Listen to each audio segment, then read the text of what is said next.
Dr. Bakshi, thanks so much for being on the podcast. I'm glad to be back. Thanks for having me. Thanks for being a part of this a second time. We had such a wonderful conversation the first time about mental health in Washington State and how children and adolescents have coped with the pandemic. So it's nice to talk again as we go into the new school year, which is fast approaching. Yes, it is. A lot of families are really excited about kids going back into the classroom, but there's this big cloud hanging over us, which is the Delta variant. And so there's a lot of questions swirling around for families as to how this school year is going to go. So I'm hoping in this podcast to answer some questions about that and prepare families for some difficult conversations that they might have to have. Yeah. Let me ask you, are you excited for your children to go back into the school? I definitely am. So I've got two elementary age kids, and I know that they've just been missing out on so much for the last year and a half. And so I'm pretty excited for them to be back in person, seeing their teachers in person, and seeing their friends and classmates in person again. A lot of kids are going to be wearing masks inside the classroom, and there might be some empty chairs because not everyone is necessarily going into the classroom. There may be this hybrid model that we saw last school year emerge. How do you think that is going to be received by kids? And maybe you can break it down elementary, middle school, and high school as we have this conversation. That can be difficult. You're not really seeing your friends' faces. Sure, yeah. And I think especially as we think about the younger kids, the facial recognition of emotion is incredibly important, especially for kids who are in kindergarten, first grade, even preschool. That's where we pick up on a lot of our cues of how we socially signal to other people and how we receive social signals by checking out facial expressions. And so when half of your face is missing, you're missing that part of that development. I think what we're hoping for, though, is that we're able to then express our emotions in other ways, especially for these younger kids. And, I think at this point, it's really become a normal thing for us to be wearing masks out in public or when we're around with other people on airplanes, where have you. And so I think there is some normalcy that kids have gotten with wearing their masks, but I think it really is this reiteration of why that's important and why it is that we're doing that, especially for the elementary school-aged kids. I think as we get a little bit older with the elementary kids, they have a greater understanding of the world around them. So when we think about third, fourth, and fifth graders, there is some awareness that they have in regards to what's going on in the world. There's some conversations that they're having with their friends or that their parents are having with them about the importance of the mask wearing and why that's a really necessary thing for when they're going back to school in person. When we think about the middle schoolers, it's a little bit different, right? Because the middle schoolers are in this phase of when they're trying to figure out who they are, their identities, and how they relate to the world. And there's a lot of impact and influence that their peers have on that. So there's a really big importance for middle schoolers to be back in person as well, because that social signaling is even more important for them, and how they interact with their outside world is even more important for them. And so I think with the middle schoolers, there's also that period of time where there's a little bit of that rebellion and pushing back against some of the rules, which is perfectly normal and natural. And so I think we may see a little bit there with maybe some disregard for the rules or needing some more reminders of why it's important for them. And I think with high schoolers, you're even more getting into the social aspect of things and how important that is for them. And so I think that we really want to be thinking about, as they are growing and developing and getting even more individuation, even more separation from their parents, how it is that that becomes their choice to wear the mask and how it's important for them to wear the mask. Not necessarily just because mom and dad or the guardians have said so, but it's a personal responsibility that they're choosing to enact as well. So we've got those different sort of ways that we have to be thinking about it when we're talking to our kids about the reason that we wear masks. In regards to masks versus having virtual learning, so the pro with virtual learning is you do get to see someone's entire face, right? And a lot of kids were doing virtual learning for the entire school year last year. When you're talking about being in person, is there an energy that humans can feel, especially the little ones as they're starting to make friendships? And then you mentioned middle schoolers and how important it is to have social interaction. Is there something a little bit different of being in the same space and the same room as someone? Oh, most definitely. Most definitely. And I think that what we see when we're doing things virtually is one, that the teachers are having to put so much more energy into being present and being engaging with the kids. And not that that's not something that they can't do, but it does require sort of an extra amount of enthusiasm that gets transmitted a little bit more naturally when you have somebody who's in person with you. So I think that there's a definite difference there. I think also too, you can pick up on sort of the energy in the room a bit differently than you can when you're just talking to somebody over a Zoom meeting or over a remote learning situation. And so you're able to pick up on sort of the intentions and the feeling that somebody's giving you in a much different way when you're in person. Speaking of picking up on enthusiasm, we have all been there getting ready for the first day of school. So many kids love that feeling of picking out their outfits, getting ready for a new teacher and friends that are going to be in their classroom. And I think maybe 2 or 3 months ago, a lot of families were just so excited about this back to school and that things were going to be full steam ahead and relatively normal, in quotes. Now with this Delta variant, there is a lot of uncertainty as to whether the school year is going to look the same in the beginning of the school year as it does at the end of the school year. So let's walk through how to have a conversation with your child as they're so excited about the school year and the letdown that could happen depending on how this Delta variant affects the country. Let's start with elementary school kids. Yeah.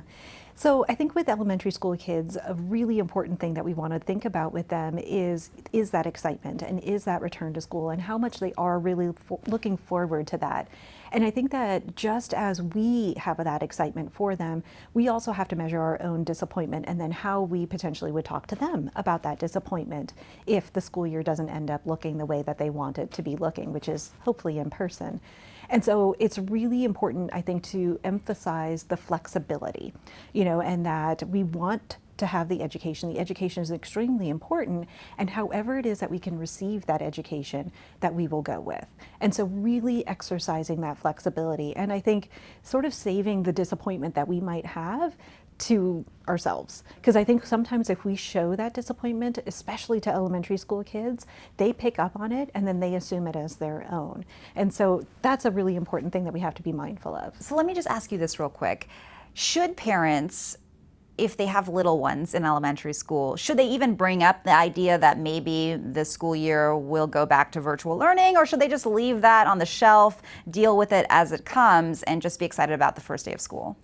That's a really, really great question. And I think it's something that we have to approach individually, and I think it's what is it that is your family's temperament. So if disappointment is something that's really hard for your family, then perhaps having some of those conversations ahead of time to sort of prepare for whatever the outcome could be really helpful. So then that way, if there is a disappointment, then at least we've done some pre-planning ahead of time for that.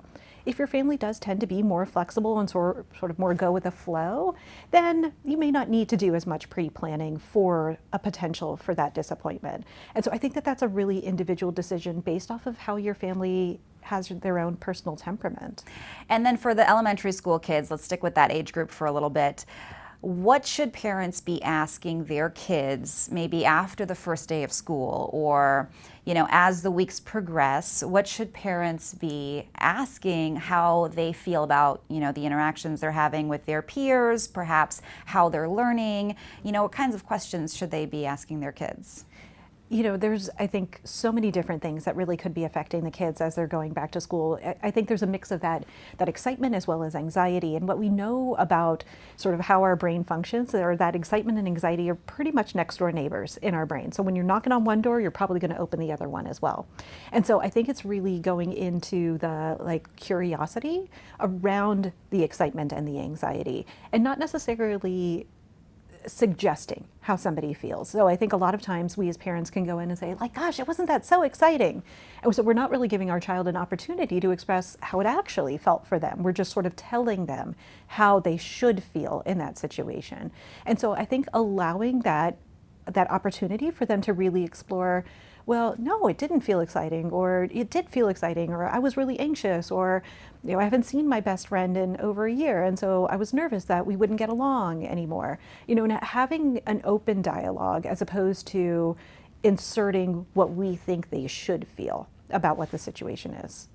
Let's talk about middle school a little bit and what kinds of conversations parents should be having with their middle schoolers. A lot of times kids at that age group also have a lot of extracurriculars that they might be involved with, and so that can kind of change the landscape of what they're dealing with in school. Maybe the rules are different in certain sports or activities outside of school, and then the rules are different in school. And you mentioned that that's the rebellious age. So how do parents tackle that? It's really being very open to the conversation, because we also know that this is the age when the kids tend to be a little bit more pulling back. They tend to turn towards their social circle a bit more rather than telling their parents everything.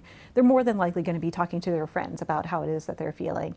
And so I think having that open space for conversation, and also that open space for, well, why is it that the rules are different in one situation versus another?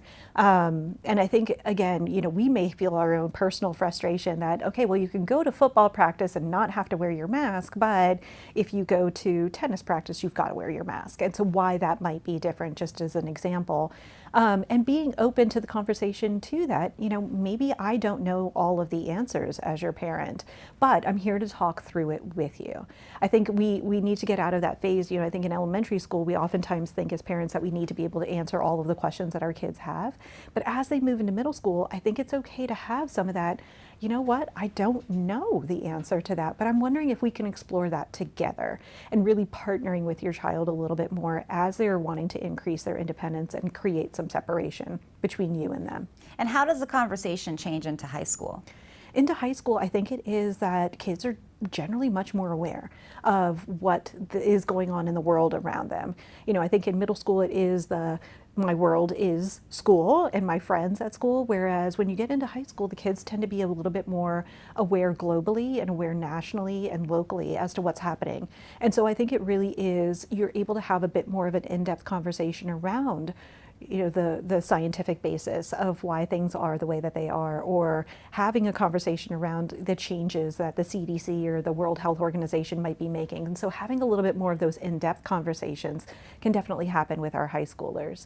And I think, to your point, looking at those extracurricular activities and those volunteer opportunities, and how is it that you're looking toward the next step, which is college potentially for somebody. How are you looking at all of those things, and how do all of those play into how you tend to approach the mask versus not mask versus school versus virtual school situation? Before we started recording the podcast, we were trying to walk through the timeline of when everything happened and shut down. And the reality is we went through an entire school year pretty much virtually, which I think the time just went by so quickly in certain ways and very slowly in others.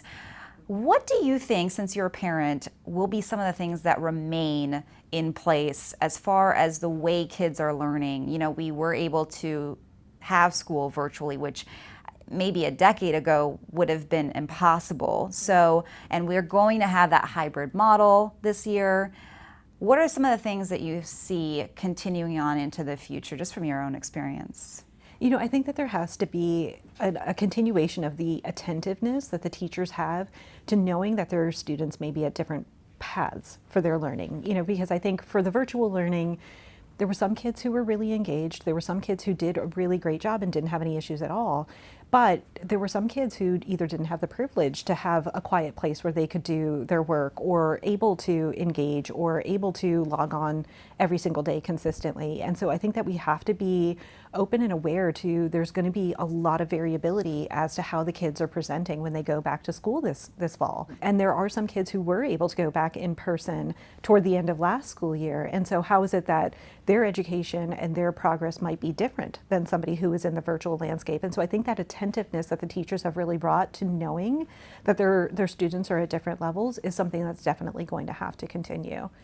I think a lot of parents have been very able to see whether their child has spent the extra time learning more things during the pandemic and able to really sit down and have a space where they're able to learn and engage, and then where the other kids have maybe not had such an easy time and they have fallen behind some of their peers. But if parents have not been able to assess that quite yet, do you think that this school year will shed a light on that? And how do parents look for that in their kids? I'm hoping that it will. And I think that what we have to be looking at is what is the interaction like when their kids are returning back in school? Are they able to keep pace with whatever the demands are of that curriculum?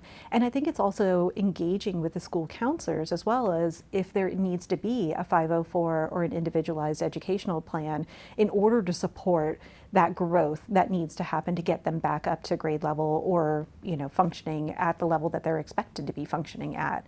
And so I think it really is being curious around, like what we were talking about earlier, is what is that experience like for you?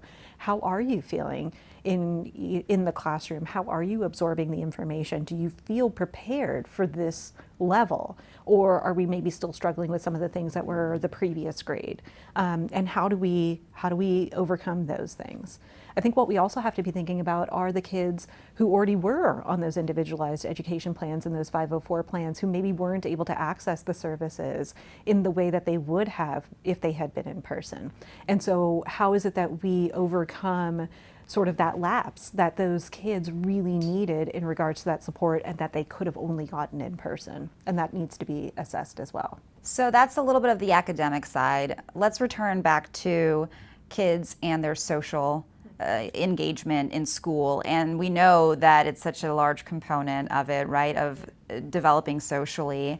For kids that have not been with their friends, or now they're tasked with making new friends, which is always nerve-wracking for anyone at any age, how can parents help that process along? Because the reality is our kids have been watching screens for a year, and now you're in person and you're having to make new friends. Yeah, I think one of the things that we really need to think about when we're talking to our kids about that social aspect is having them feel confident in who they are. I think that's one of the things that often gets reflected back to kids when they're with their peer groups, is that they get positive reinforcement for certain aspects of their personality.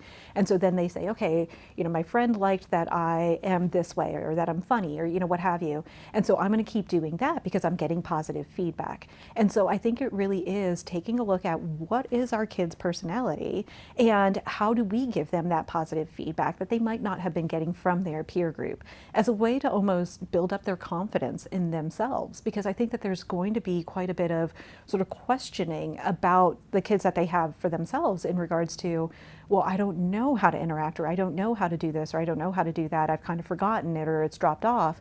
And sort of saying, well, I see this in you. I see that you're a really compassionate person. So how do you think you can show your compassion? Or, you're always really helpful around the house. So how do you think you might be able to help a classmate if they're having a problem or if they're struggling? So ways to build up their natural confidence in their own abilities, I think, is a really great way to approach it. Is there a good way to do that for kids under the age of 10?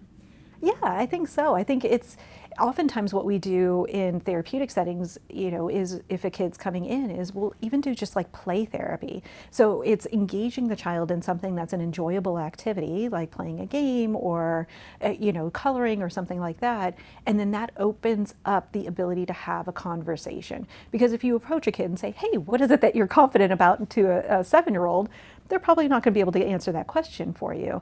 But if you talk to them as they're engaging in an activity, that's more than likely going to put their guard down a little bit and have them be able to engage with you in that curiosity. You could have that question with a middle schooler or high schooler. And if your middle schooler or high schooler doesn't have necessarily great confidence, is there a way that parents can help build that confidence right now? Yeah, most definitely. I think it is engaging in activities together to really explore what are the things that it is that you enjoy, and how do we re-engage with those things? Is it that you used to really love to play the guitar, but that's kind of fallen off? How can we maybe look at some online classes and do it together, as a way to build that confidence and to build that structure for the person? What about for parents who have kids who are very unexcited about going back to school in person? They would rather do school online. They have been able to learn more online. They don't have the social anxiety, perhaps, of going back into the classroom. What do you say to those families? I think it's an assessment that family has to do to see, is it that maybe virtual schooling makes more sense? If it is a situation in which the kid is saying, look, I've done better virtually than I did in person, I've been able to organize myself and make it work. If the family can make that work as a structure, then maybe that's something that you actually look into. And there's lots of different options for virtual schooling these days. If it is, though, that the family is saying, well, we've got to do in-person school for whatever reason, then I think that we have to engage in a conversation with the kid around, well, what are the barriers? What are the reasons that you don't want to go back to school? And how is it that we can talk through those and really identify, while there may be barriers or there may not be as much excitement, this is a thing that we've got to do for whatever reason. And so how is it that we can accept the situation for what it is and be able to engage in it, even though it may not necessarily be exactly what it is that we want to do. In therapeutic terms, we kind of call this radical acceptance. It's this idea of the situation that I've got before me is the situation. There's nothing that I can really do to change or to control it. And so what can I do to bring my acceptance of the situation up to the level where then I can actually engage in whatever it is that I'm doing? I like that, radical acceptance. I feel like a lot of us had to yes. have radical acceptance during the pandemic. Definitely. It's a skill set I think many of us have either acquired or have tried or to acquire. We're working toward it. Exactly. I do want to ask you, though, how can parents assess that? How do you find that balance? Because sometimes pushing through something is good. Other times we have to pull back. Right. And maybe doing classes virtually is more comfortable for your child, but perhaps pushing them to be more social is better in the long term. So how do parents and families decide that? Yeah, and I think you're exactly right when you said, how do you assess what it is that you need to do? And I think it really is having that open and honest conversation with your child. We've seen this focus on mental health, not only with the Olympics, but through the course of the pandemic. And I think we see again and again that mental health for children and for adolescents has really been suffering through this pandemic. And we here at Eating Recovery Center and at Pathlight, we hear quite a bit from the adolescents that are coming in is that when the lockdowns happened and isolation started happening and they were sort of left to their own thoughts, be it eating disorder thoughts, depression thoughts, anxiety thoughts, when they were left to their own thoughts and didn't have their peers around to really bounce ideas off of, everything just got worse. It got darker, they became more isolated, they became more withdrawn.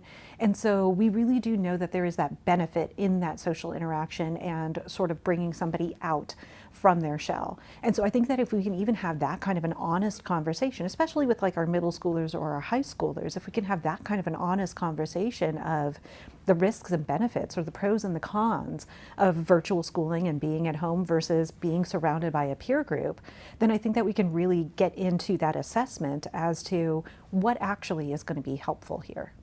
You've said have an open and honest conversation with your child a few times during this podcast, which I think maybe some parents listening might say, well, you're a psychiatrist, that comes easily for you, but it's hard for me to sit down and have that kind of conversation with my child, or maybe I don't have that kind of relationship. Maybe we're not in a household that's very open and we don't discuss problems. Can you give some words of encouragement or tips for parents that maybe have a hard time with that? Yeah, and I think, we encounter parents who have a hard time with that here all the time. And I think a lot of what we do for them is talk about this idea of emotion validation. And so it's not necessarily that like you have to agree with everything that your child says.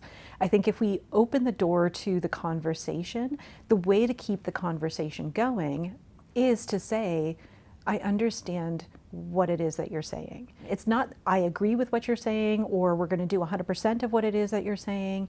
It's just the idea of putting out there that I am an open receptacle for you to express whatever it is that you want to express without me challenging that what your feelings or what your thoughts are true or not. So just allowing that space to exist. And the way that we crack that open even is by just even saying that, by saying, hey, I know that we haven't necessarily had these conversations or we haven't had this kind of a relationship, but I'm really committed to changing that. And so I'm going to show you that by being open. And I'm going to show you that by asking these questions and letting you know that I actually do care. So I think by even just showing some of that vulnerability, we then are allowing our child and giving our child that permission, that vulnerability is okay. So Dr. Bakshi, we've talked a little bit about masks, But now let's talk about social distancing, because that's another factor going into our school year. And for elementary school kids, that can be really difficult to determine whether you have to stay 6 or 8 feet apart when you just want to play. How do parents have conversations with their kids about social distancing? I think you bring up a really, really great point, right? And especially as we're thinking about our younger elementary school kids, so kindergarten, first grade, even into second grade, there is that desire to be close. And, oftentimes I would see the kindergartners lined up at my kids' elementary school and they're hugging on each other and they're just so happy to see their friends. And so how is it that you tell like a 5 or a 6-year-old, nope, you need to stay away from Johnny and you need to be 3 feet and that's this and, what have you. And it is a really, really difficult thing. And I think as much as we can, we have to try to enforce it. But that doesn't mean that we're going to be perfect at it. And I think that that's where we have to just have a little bit of grace with ourselves and with our schools, is that it's not going to be exactly perfectly, a meter stick between each child to make sure that they're 3 feet apart. And there are going to be times where our child's going to come home wearing Johnny's mask, and we're going to know that it's our friends, we want to swap with our friends. And it's definitely something that we need to be aware of.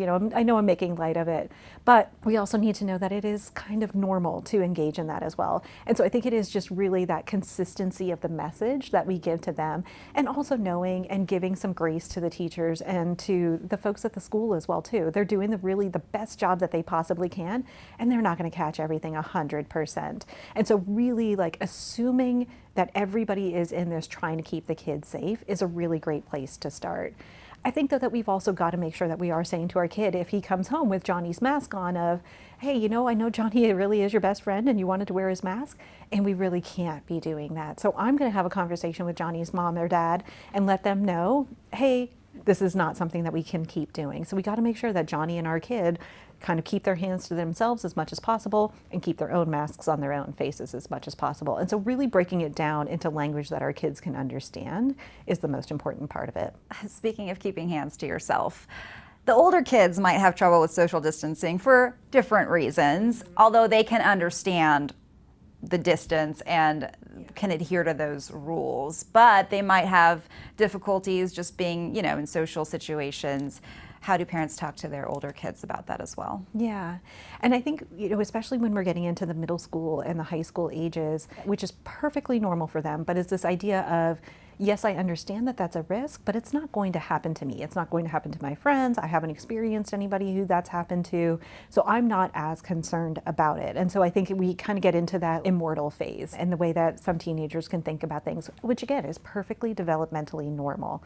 I think what we do have to have the conversations around is, yes, we can spend time with our friends, we can keep our masks on, we understand that part, but we're not going to have the sleepover, right? Because you're not going to sleep with your masks on, and sleeping and exchanging air with each other in a tight space with the door closed is probably not something that we want to do. So how is it that we still maintain some boundaries and some rules, but knowing that the kids are going to push back on that, and they're probably going to give us the eye rolls and say, but it's not going to happen. We don't know anybody who that's happened to, and still saying, yeah, I get it that we haven't experienced it yet, but my job is to keep you safe. And so this is something that I feel like is really important for me to keep you safe.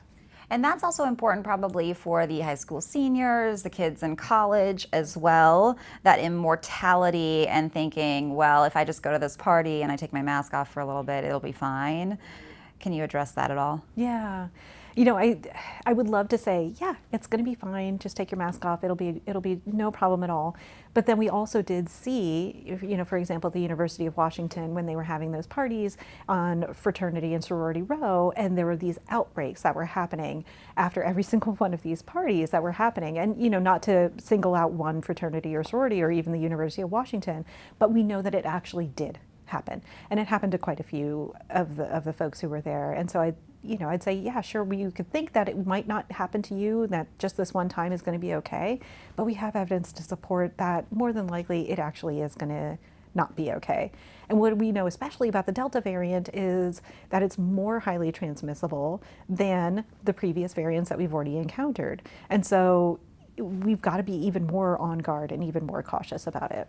Can we admit, though, that's tough because Oh, yeah. high school, college, those are the years that you want to have fun, you want to be out there socializing, however it may be, and Totally. masks do not They do make not that allow. easy. They do not allow for that. And that's something I actually say to my patients all the time is me saying the words is incredibly easy.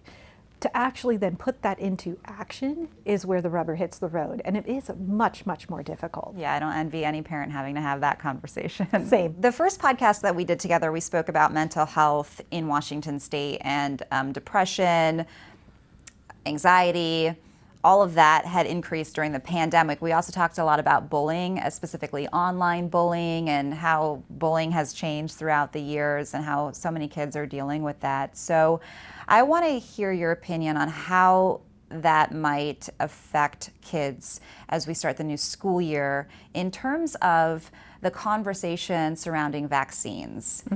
Because we have seen that play out for adults, the pressure to feel like you have to get a vaccine, or the admonishment if you didn't get the vaccine. And a lot of times kids are at mercy of how their families are dealing with that. So how do you think that's going to play out in schools? Yeah, I think you're hitting on an incredibly important point because the idea of the vaccine, getting vaccinated or not, has been incredibly polarizing in our society. And there are people who feel very, very strongly in one camp or the other about the vaccine. And I think you're exactly right when you said that it really does depend on sort of what our family structure thinks about the vaccine. You know, myself being in healthcare, I was very pro-vaccine. So as much as I can, I'm pushing that and, you know, saying to my family members that I think that this is incredibly important. But I'm also encountering parents of my kids' friends who are saying, nope, I don't trust this vaccine and we're not going to get it. And so I think we're going to have this mix then as we're returning to schools of kids who sort of either are reflecting what their parents think or reflecting the opposite of what their parents think. And we're going to have this sort of confluence of not only of the kids, but then of the teachers and the administrators and the counselors who also have their own individual opinions about the vaccines. And, you know, at this point, it's not being required, but we're probably going to get to that point where it is going to be required to be in schools. And so it's a very delicate conversation that we've got to have. And I think all the more reason, because we're going to have this confluence of people who are vaccinated and not vaccinated, that we've got to be doing the masks. Because, you know, as we've seen in all of those infographics, having two people masked, you know, who are doing that physical distancing is one of the best ways to prevent the transmission of this virus. Do you have any advice for educators or teachers that might be listening as far as how to handle those kinds of conflicts surrounding the vaccine, whether it's between two students or whether it's their own personal feelings and they find out perhaps a student hasn't gotten the vaccine and they wish they had, or vice versa? Yeah. You know, I think it's incredibly difficult space for teachers to have to be in because you know, they've got their own personal beliefs one way or another, and then they've got to follow whatever it is that the school district is mandating. And what we know across the country is a variety of different school districts are mandating very different things, or, you know, state governments are mandating very, very different things. And then you have the changing recommendations that all of us are dealing with. You know, one day we're okay to take our masks off, and then the next day it's not feeling so safe to take your mask off. And so I think it is a really delicate space that teachers have to wade into. And I think as much as possible, sort of putting their own personal thoughts and feelings to the side. And again, being somebody open that a student can come and talk to. And knowing that teachers do have a lot of influence over what the kids believe, not only, you know, in elementary school, but also through high school. You know, we all can think about our favorite high school teacher and still think about that person with admiration and affection. And we know that that's an incredibly important relationship. And so I think it's really navigating those waters very delicately. And again, putting personal feelings to the side, but really talking about what are the facts that we know and whether or not we want to believe in the science or not. As a parent, what are you most worried about for this next school year? I think I'm most worried about things starting out one way and then having to shift. And, you know, again, we kind of, in therapeutic terms, talk about this as set shifting. And what set shifting is sort of looking at things in one way, but then being able to adjust and have to look at it at a completely different way. And so, you know, I think we were talking earlier about this idea of being planners and really sort of wanting to have things laid out in a certain way. And I think I am similar in that I'd love to have things laid out in a certain way and have a certain degree of certainty about what's going to happen and that's what's going to happen for the entire school year. And so I think I'm most nervous about starting out one way and then having to pull back and have to do it differently again. What are you most excited for? I'm excited for my kids to see their friends and their teachers. They really are missing being in their school building. And so I'm really excited for them to be able to experience that. Anything else you'd like to add as far as for parents or maybe for students directly as they have to navigate this new school year? And I know a lot of people will continue to be virtual, and some have already gone into the classroom and have already experienced hybrid. But the reality is it was just a short time at the end of last school year. So we've had the summer break, and now they have to get back into the swing of things. Yeah, you know, you mentioned earlier that I said open and honest conversations a couple of times, and I did. And, you know, I think that that's so incredibly important. And so I think that as we're looking at this return to school, I think that we also have to look at what are our opportunities for growth, not only for our kids, but for ourselves as well. And so how is it that maybe I've had a certain worldview, but I need to set shift and look at things in a slightly different way based off of the way that things are changing? And how is it that I can engage myself in increasing my flexibility and model that for my kids as well? Because we don't know what's going to happen. As much as we felt very certain a couple of months ago that we knew what was going to happen, we're all having to set shift, and we're all having to put out flexibility that we may be resentful for. And so how is it that we work towards building that for ourselves so that we can model it for our kids and that they can do it as well? Dr. Bakshi, thanks for this conversation. My pleasure. Thank you.